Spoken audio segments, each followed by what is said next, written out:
Welcome to Everything You Need to Succeed, the podcast. This will help you get everything that you want. This will powerlift your life, give you unshakable confidence to achieve your biggest goals and wildest dreams. It's going to help you to create a life that you love and build relationships that you adore. Why am I so confident that I can give you that? This is my job. I'm a mindset and confidence coach. This is what I do for a living. I've never given these life hacks away on a podcast for free before, but that's about to change right now. So put your seatbelts on and buckle up and get ready to enjoy the ride of your lifetime. People call me the mother of motivation, the confidence queen, the person that you go to for positivity. This podcast will motivate and empower you to run at your life, and the fastest way you can do that is to use these techniques, the same ones that I've used in my own life and the ones that I use and encourage for my clients. The only question that is left to ask you is, are you ready? Let's do this. Hello and welcome to Everything You Need to Succeed, the podcast. I'm Iffy Thomas and I have with me my amazing wingman, Mr. Chris Gregg. Like Top Gun. I like that salute. There's something powerful about a salute. I feel like wingmen should be saluting in a kind of a military. Oh, very, very smart. Thank you. I learned that actually from Beyonce's Who Run the World Girls. Okay. She's like, Who Run the World Girls? Boom. And at the end, everyone does that. And that brings us actually to the conversation because Beyonce, I remember they did this big, massive performance. And to get to be the backing dancer for Beyonce is a big deal. Did we mention that you were the backing dancer for Beyonce? I wasn't. I'm not. Well, you know, I thought you were. No, I'm saying to get to be one would be a big deal. So I was impressed then for a sec. No, you did meet her though. I did meet Beyonce. I had the pleasure of brushing shoulders with the Miss Beyonce Knowles. But you were backing dancing for somebody else at the time. Yeah, and I didn't manage to actually say any words to her when I walked past her, but that's another story. But back to beautiful Beyonce. Now, if any of you have ever watched the Who Run the World Girls, like massive, it's like a big show. It's like amazing. At the beginning, she's like going, okay, you can't see her on a podcast, but there's all like lights behind her and she's doing a full-on dance break. And then all the dancers come and it's like iconic. It's like epic and it's filmed. Now, I want you to imagine you're a dancer, you've got the gig of your life, you're dancing for Beyonce. And as the camera pans, you were the dancer. Am I wearing a leotard at this point? Yeah, it's one of those like high black leotards, Yep. shoulder pads. And then the camera pans and the beat drops and everyone's hand does a salute, but you've got the wrong hand and then you swap it. Did that happen to somebody? It did. It really did, and I felt like it happened to me. It was just... But is it better, if you do that wrong, is it better to swap hands or just style it out and pretend, yeah, I'm the one you should be looking at because I'm doing it differently? Well, she was the only one doing it like Beyonce's side, I think. Like, yeah. Like you're not, she's obviously been rehearsing it as Beyonce deep down, I don't know. But I just felt so sad for that moment when she just got the hand and then she got it the wrong hand. I don't know if she swapped it or not, but the point is it was obvious. She ruined the whole dance. Did you ever see that dancer again? I know. they're no longer, they've been relegated. They're not a dancer. They're back on the subs bench. Back on the subs bench. Yes, they are. But it just makes me think of that salute whenever and that's why I've mastered it so well, because I was imagining if I was that dancer, boom, I would do the arm, the stamp. I would be. You can tell I've practiced it, can't you? So is it right? Is it supposed to be right-handed salute, or is it meant to be left-handed? Actually, I don't know because I've only seen the mirrored version on TV. Hold on, let me think about. No, it's meant to be left-handed. It's meant to be left-handed. Oh, you were being Beyonce. Oh, you know me too well, Chris. Of course, there we go. Of course. I'm always Beyonce in my mind. Why would you be the backing dancer in your imagination when you could be Beyonce? Exactly. That's all about being known for being the best. Yes. And that's what we're talking about today. Today on the podcast, episode 8, be known for being the best. This is one of my favorite ones, because how amazing is it when you make the decision, I'm going to be the very best version of myself. I'm going to be known for being the best. I'm going to actively engage in activities that build me up so that I can be great at what I do. So if you're a mechanic, a baker, a builder, a nurse, you work in recruitment, you're a salesperson, you're a singer, you're a dancer, whatever. Locksmith. You're a locksmith. You want to be known to be the best. There's no point being mediocre. We talked about that. If you have the idea, because a lot of people say, you don't have to be the best.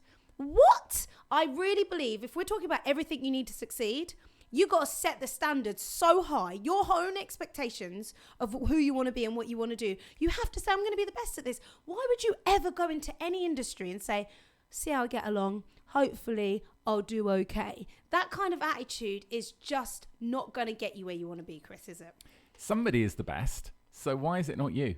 Exactly. And even if you are not the best at that moment, if you are working towards being the best, if you have a desire, because when you think like that, the energy is totally different. I've been in places where I've been served by somebody and they're probably not in the job that they want to be in. They're probably, so many people, and they always stick out to me. The ones that truly are focused on, if I go and work in McDonald's, I am going to be the best person to ever give you your burger, because everything I do, I want to be known for being the best. I want to add a bit of flair. And that's why I have so much energy, because it doesn't matter what I'm doing. If I'm serving coffees, if I'm handing out flyers, if I'm working on a market stall, if I'm standing on a stage in front of thousands of people, I am going to bring all of me, my best, because that's what gives you the energy. When you don't, when you wake up, well, maybe not for you, but I know that during lockdown, I did a whole campaign of saying, get dressed. Because when you aren't dressed and you're walking around in your pajamas there's a chance you could just easily jump back in bed because you're already in your pajamas. It's also a chance that somebody's going to come to the door or walk past the window and you're there just strolling around, not ready to be seen.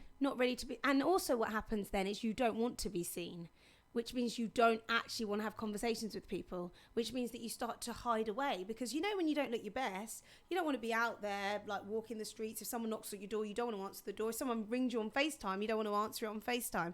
But if you get up, get dressed, present yourself the best version that you can, when someone rings you on FaceTime, you're quite looking forward to speaking to them because you look your best, which means that you're giving yourself more opportunities to develop. So if you're working for a company and your boss says, hey, can we jump on Zoom? And you're like, yeah, but can we put the cameras off? Come on. If you say, yeah, let's get on Zoom, and then you go, do you mind if I put my camera on? They're like, wow. You're like, hi, how are you? Seen, present, available. Now, if you're not comfortable with your backdrop and everything, I'm sure you can invest in a little. And now you can do the blurred screen. Yeah, Zoom will just change it. So you can be in whoever's house you want to. When I started using Zoom in lockdown, I spent ages downloading backgrounds of different people's houses. And I could not decide which house I wanted to be in. I love that. That's what I mean, because you wanted to be seen, though. So it's about overcoming those challenges. And now Zoom actually have the feature where you can change the background, don't they? Yeah, and I don't think anyone believed that I had the most incredible living room with a view of mountains out of the window. And I was like, wow, where in Northampton is that? And exactly. But the point is because of your desire to show up and be seen, you're willing to spend hours downloading backdrops so that you could be seen. And also it was a good way of not doing any work. Yeah, but we won't focus on that because this is all about being known for being the best. Now, not being known for the one that just does no work and spends the time downloading Zoom backgrounds. Yeah, we don't want to be known for that. And I tell you what, I'd love to share with you this story that I think really epitomizes what I'm trying to say about being known for the best. Now, this story, I'm going to actually read it to you because I want to get it really right. So, what does it take? This is in Powerlift Your Career, the book, Everything You Need to Succeed. There's chapter, Be Known for Being the Best. And I always say, think like an Olympian. If you can work out your mind the same way an Olympian works out their body, then you can really become everything that you want to be. If you're a runner, you don't just work on your legs, you work on your full body, because then you can be strong everywhere and that will make you faster. So what I'm trying to say is that sometimes you're like, I'm really good at IT, so you just work at IT. No, work on your personal development as well. Because if you really want to be known for being the best, you don't want to just be strong in one area. Now, I know that sounds like a little bit of a hypocrite what I'm saying, because I'm all about being a specialist and being an expert in your field. But also you have to be able to develop those areas that are holding you back, because you're only as good as your weakest personal trait. You're the attribute. If one of your attributes is that you're grumpy and miserable, or that you never show up, like you never show up on screen, you never show up on Zoom, then that's going to be probably the determining factor that's holding you back. Like the theory of constraints. There's always something that is stopping you from becoming the best version of yourself. And it could be just that nobody remembers what you look like because you never show up. I think in any job, there's a whole load of statistics of how good you are at that job. And that if you imagine them like little graphs on a dashboard, you're never going to be 100% on everything, but what are the ones that you're weakest on that you can work on and get those up? And again, like you say, with being a runner, it's not just how fast your legs are, it's how strong your upper body is, how quick you are at getting off the starting blocks when the gun's fired, and how good you are at getting on with the other runners and kind of being likeable. Oh, I love that, Chris, because as you said that, I just had a vision of Usain Bolt, obviously, coming off the blocks, because you might have the really strong legs, but if your arms can't move fast, then how are you going to build the power up? If you are not able to have good, strong muscles, stomach muscles, how are you going to... So every little bit counts. But it's also qualities like self-belief and motivation and determination. All of those things make him a good runner. It's not just his speed, it's his drive and his determination. And his mindset, the way that he thinks. When you're on those blocks, I wonder what's going through their mind, as they're down on the blocks. He's probably thinking, what pose will I do when I win? Am I going to point into the middle distance? Am I going to, And that's confident, if he's thinking he might be thinking, what point am I going to do when I win? But the person who gets 5th or 6th might be thinking, oh, I'm going to lose. I'm not going to win this. Because the chances are they will. But if they keep thinking like that, they're never going to be the next Usain Bolt the second. Yeah, they're not. And that's the thing. And I this is one of these stories that I really like, which is in 1952 in the world of sport, Roger Bannister, he had the spotlight on him. He was favourite to win a gold medal at the Helsinki Olympics for the Great Britain. However, he shocked the nation when he didn't even win bronze. So after finishing 4th, everyone was quite disappointed. The British public were devastated and Roger became a public failure. So during this time, Roger experienced the kind of public humiliation that would make most people want to shut themselves away. But at this time, Roger was actually doing a combination of sports and medical studies. And he was becoming more and more difficult for him to maintain the level of dedication required for both subjects. Just so you know, I'm just reading a bit from my book. He had the choice to retire and hang up his running shoes, or he could keep training for 2 more years in preparation for the Commonwealth Games in 1954. So what Roger did was, Roger chose to get back in the game. And as you probably know, in 1954, Roger Bannister broke the world record and ran 1 mile in under 4 minutes. 3 minutes, 58.8 seconds to be precise. Many people didn't believe that if you ran that fast, you physically would be able to do it. People even suggested that if you tried to run that fast for that long, your body would explode. And today, more than 1,400 people have been recorded to run 1 mile in 4 minutes. Now, I love that story. But he was the first one to do it. And before that, they thought it was impossible. Yes. And until a man has done it and not exploded, you don't know that it is possible. Exactly. And I think I love that story because it's about pushing yourself out of your beliefs. You believe what you believe based on what you know. But what about this idea that you have to believe in something that hasn't already happened?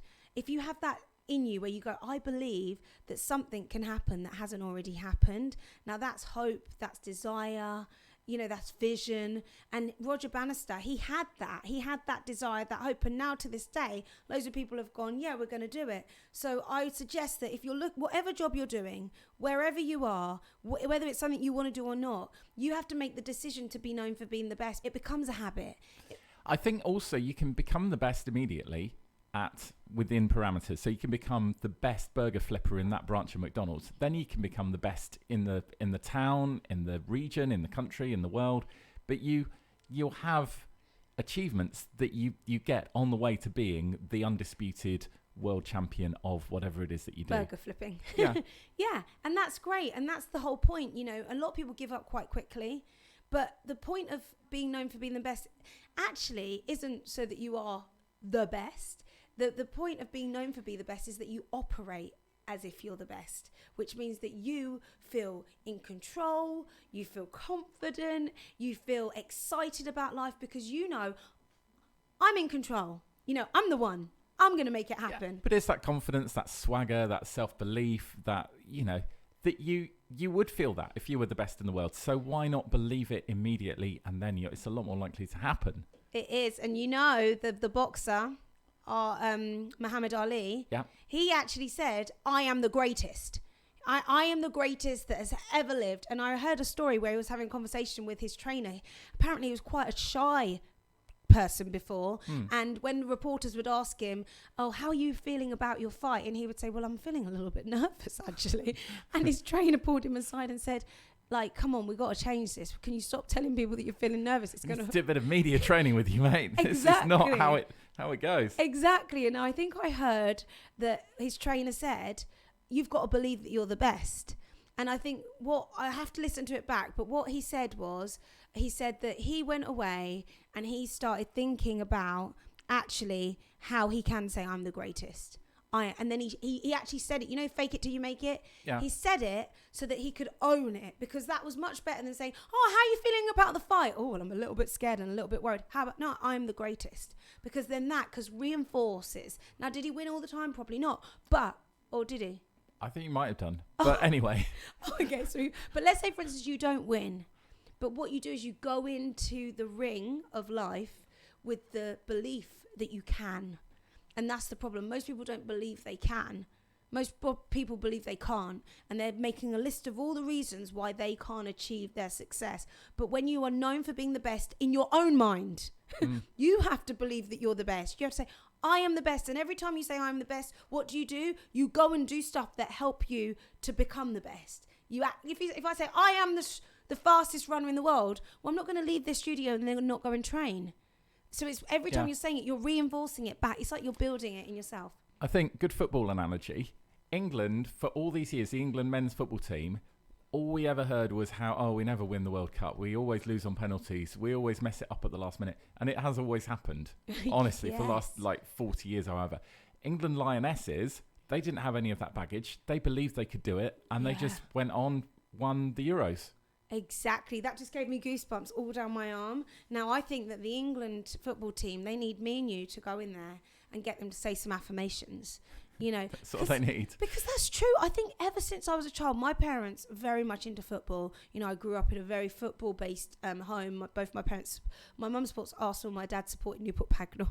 Like, when you'd ask him, who do you support? They won something, didn't they, last year? I have no idea, but I'm Newport sure he Pagnell does. won a big trophy last year. Really? They did really well. Go Newport Pagnell, that's where I'm from. Glory hunter. But whenever I ask my dad who do you support, he'd be like Newport Pagnell. I'd be like Arsenal. But the point is that I remember growing up that story that you just said. We never win, we always lose on penalties. And Roger Moore, he's like our hero, because in 1963 or what date was it when we actually won something? Is it Bobby Moore? Bobby Moore. Well, Bobby Moore was not James Bond. No, Roger Moore. Who's Roger Moore? No. Roger Moore was James Bond. Oh, Bobby Moore. Sorry. Bobby Moore. I just heard this name going around, and where we talk about in 1966. What year was it when we... Yeah, it was 66. Yeah, so... Around the same time that Roger Moore was saying, shaken, not stirred. That was Sean Connery, but yeah. But we... Okay. See, all the names are coming together. But do you see how, as a child, it was even inbuilt in me that we never win? And the last time we won was in 1966. It's like, you know, when you fulfill your prophecy, you know, that they say, you know, you're constantly living out what you profess. It just keeps happening. You're perpetuating. And that's basically what you're saying that England has done around football. And that's why we've not won. And I don't think we are ever surprised by that. We don't think we're going to win, but we're always annoyed about it. You say that because no one's surprised when you say it's making me laugh, because I've actually been on so many conversations over the years when we lose, they go, no surprise there. Yeah, well, that's how we are with football. We're just like, oh, we lost again. I mean, yeah. Oh, and I suppose the reason why I'm laughing is because I so recognise it. And that's the, you know, like that throw your hands up in the air. You know that song, sometimes I feel like, oh man. That's kind of how we are with football, but that's how many people are with their lives. They're like, oh, I can't do it. I'm no good. I just can't do it. And they're just throwing their hands up in the air and like saying, I have no control over my life. And I'm like, actually, put your hands back down. You know, stand up strong, shoulders back. Put some deodorant on. Put your hands in a fist and create the super pose that I get. Right now, I'm standing with my legs apart, my fist squeezed, Can you describe this part? What am I doing, Chris? It's like you're punching yourself in the bottom of your rib cage. Yeah. And then you're sticking your chin out. You've got a kind of a slightly spaced out look in your eyes. But you look like you have belief. You look like you're Superman standing on the top of a mountain. Superwoman. Or Superwoman getting ready to launch. Getting ready to launch. Yes, that is a power pose. And there's a really good TED talk by Amy Cuddy called the power posing. So stop throwing your hands up in the air and saying I can't do anything, and put your hands down like you just don't care and create a power pose of strength, because I'm so sick of people just going, I can't do that. If you walked into an office like this, first of all, you'd have to go sideways through the door. But no one is going to mess with you. No one is going to mess with you. And it is about that. It's about mentally feeling like you are powerful. And it's also physically sometimes creating those shapes in your body. Because if you want to be known for being the best, you got to carry yourself like you are the best. And that requires confidence. We talked about that on step 3. We're now step 8. You've got confidence. You've got the personality, hopefully. You're thinking, I've listened to 7 podcasts. I've got this now. I'm feeling really confident by this point. Show me your power pose. Oh, there you go. Unstoppable. And I think the power noise as well when you do it. It's kind of like a pirate sound, but People don't mess with pirates, though. That's part of it. Some of it is the noises you make. If you walk into a meeting and you go, it's a bit like that Wolf of Wall Street, where they're hitting they beat their chests. Yeah, beating their chest. Yes. So the point what we're trying to make is that you are in control of your own greatness. You might have to say, I am the greatest. You might need to play R. Kelly's song, I'm the champion. I don't know if people don't really like R. Kelly anymore, do they? Yeah, he's kind of fallen out of favour a little bit recently. Okay, maybe don't do that then. Maybe do example. Eye of the Tiger. Yes. You got the Eye of the Tiger? Rocky Balboa. Yeah, Rocky Balboa. Yeah. Whatever it is, but just know that you are the captain of your ship, and you are the master of your soul. I think that's William Ernest. It's from this poem called Invictus. Are the captain of your ship and you are the master of your soul. Or it could be the other way around. But my point I'm trying to make is you are the boss of your mind, of your life, and you have to take hold of your life, and you have to say, I am going to be known for being the best, and I'm going to get my head down. I'm going to do whatever's hard and necessary. I'm going to make it work, because the world is going to know me for being the best. And before the world does know me, I'm going to know that I'm the best. It's like you're the star of your action movie. And you know, in those action films, nothing ever goes wrong for the hero, does it? They just jump off a bridge and they'll land perfectly on the top of a lorry that's coming past. And they'll get thrown out of a window, and there'll be a cart of hay coming past underneath that they'll land in. They've got plot armor.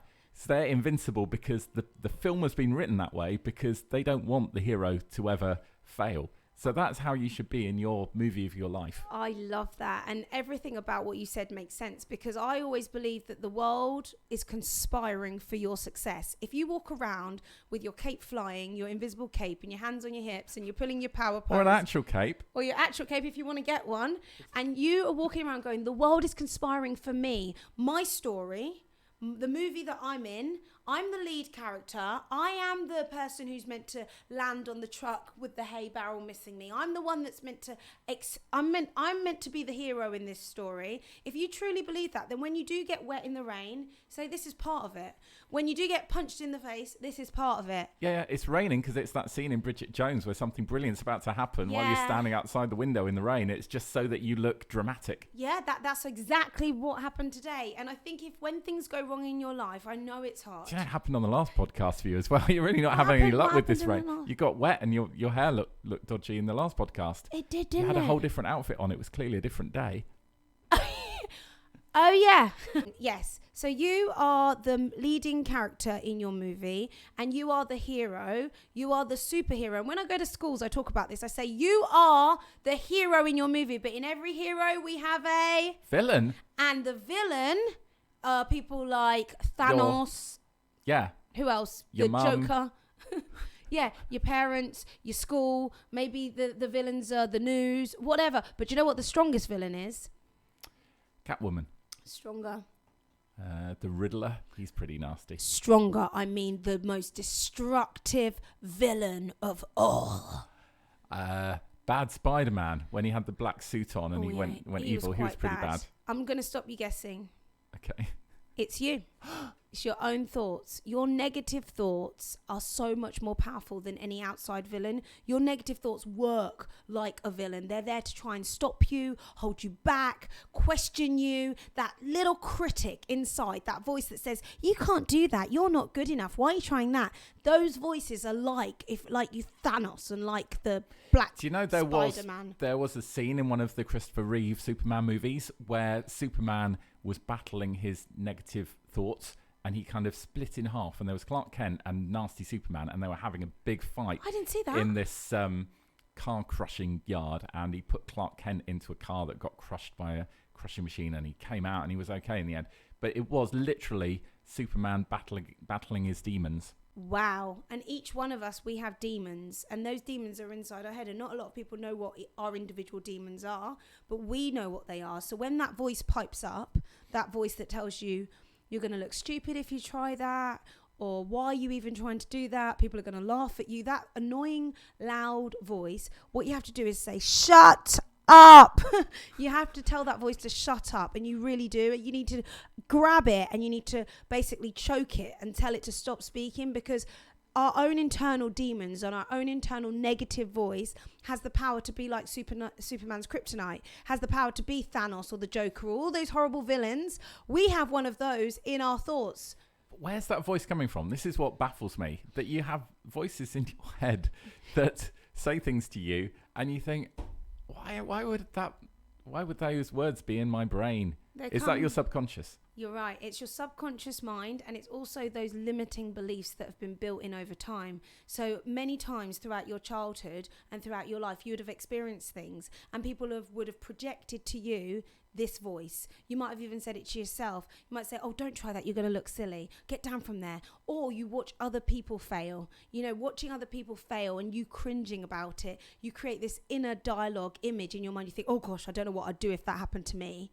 So you're already building up this narrative of fear-based. It's all fear-based. I think a lot of it is exact things that your parents have said to you as a child are the same phrases that keep coming around in your head. Yeah, you're absolutely right. The thing is our childhood, we are conditioned as very young to be safe. You know, be careful, be careful, be careful, be careful. When I see parents with their kids, they're, be careful, be careful, be careful. But I would say be steady. Be steady, because when you say be careful, it creates this feeling of, oh my gosh, what's going to happen if I'm not careful? What's going to happen? And as adults, we get to that point. And also, you hear your parents' voice in your head. You hear your teachers' voices in your head. Like there's this idea where parents go, what will the neighbours think? You know, if you grew up in, what would the neighbours think? Well, who cares what the neighbours think? And then that means that you start comparing yourself and caring what other people think. And it's not because your parents are bad. Your parents truly want to know, what are the parents going to think? What are the school going to think? What are your grandparents going to think? What are people going to think? So we're constantly being brought up in an environment where people are worried what other people think. And then we say, you don't have to worry what other people think. Of course people worry what people think. We're constantly told that we have to worry what people think. So these are all things that have been built up over time, years and years and years of conditioning, and these thoughts are in our mind. That's why I create the confidence star. That's why I talk about positive affirmations. We're going to override those thoughts. Now, can we scrub them out and start again? No, but we can override those thoughts by saying positive affirmations, catching the thoughts when they come. Louise Hay has this thing where she says, when the thought comes in, like if you say to yourself, I know what I'm going to do, I'm going to go and apply for that job, and that thought goes, why are you going to do that? They're just going to say, no, you're not very good, you've never been any good. You say, out! You just out. It's like a little chimp on your shoulder saying nasty things in your ear, and just knock it off. Ooh, people will see people walking down the street just going boom. They're like, who are they punching? But if you say the word out, but Louise Hay says that you have to get it from deep, like out, Out. like that, Chris. Out. Out. Out. And what happens is the more you say it, it means that you're actually observing yourself, because you have to catch the thoughts. That's the thing, is like we have 60,000 thoughts every single day going around in our heads. We are constantly being fed information from every single angle. So when we are trying to better ourselves, of course, there is a floodgate of things that we were told, things that we've said, things that we even watched. Even on TikTok, you might watch somebody, I know, attempting to do something, and then they fail, and that's like highlighted and commercialized, and then you think, oh, I'm never going to do that. And then you build up this idea that actually you shouldn't do it and it's not safe to do it. Actually, you can make a lot of money on TikTok if you manage to film yourself doing something stupid. Yeah, definitely. You could become a celebrity from doing the most craziest thing ever. But the problem is that often what we see, we believe, and what we believe, we see. That's what happens. We keep getting shown back to ourselves the same thing so what we think, what we believe, we see, what we see, we believe, and it's a vicious circle. So what we have to start doing is we have to start putting new thoughts into our minds, and that's what we're going to do on step 9. Ah, brilliant. So we can reprogram those thoughts. Absolutely. Step 9 is all about change your thinking, change your life. Fantastic. So this is what we're going to be finding out next time. Thanks for listening. Thank you.